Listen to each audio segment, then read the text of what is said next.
ঢাকাতে আমরা শীত কখন পাই আসলে? এবং ঢাকার বৈশিষ্ট্য সারা দেশের চাইতে আলাদা। অন্যান্য জেলা শহরগুলো যদি ধরি বা বিভাগীয় শহরগুলো ধরি, ঢাকার সাথে তো কারোর সাথে মিলে না। জনসংখ্যা বলেন, স্ট্রাকচার বলেন, কাঠামোগত দিক দিয়ে সব কিছু আলাদা। মানে ঢাকাতে আমরা শীত কখন পাই আসলে?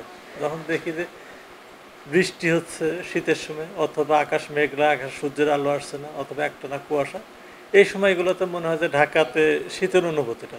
অন্য সময় কিন্তু আসলে শীতের অনুভূতি এভাবে বোঝা যায় না। ঢাকা তো ঘনবসতিপূর্ণ এলাকা, তো শীত কিন্তু পড়ছে, কিন্তু শীত কিন্তু শুরু হয়ে গেছে। তাহলে দেশের আমরা যদি রাষ্ট্রের রংপুর অঞ্চলের কথা বলি বা দেশের অন্যান্য অঞ্চলে শীত কিন্তু অনুভূত হচ্ছে। যেন আজকে মানে গত 24 ঘন্টার কথা, সর্বনিম্ন যে তাপমাত্রা তেঁতুলিয়াতে আসছে 10 ডিগ্রি, মানে সত্যপ্রভার কাছাকাছি, কিন্তু রাতের তাপমাত্রা 10 ডিগ্রির কাছাকাছি চলে আসছে।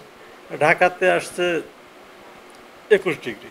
এবার ঢাকার সাথে তো আমি টাঙ্গাইলের তুলনা করি, টাঙ্গাইল তো এখান থেকে কত 100 কিলোমিটার তো না, 70-80 কিলোমিটার। টাঙ্গাইলে এখানে 17 ডিগ্রি তাপমাত্রা। মানে কি এই মানে অবকাঠামোগত পার্থক্যের জন্য কিন্তু এই টেম্পারেচারের যে পার্থক্যটা আসলে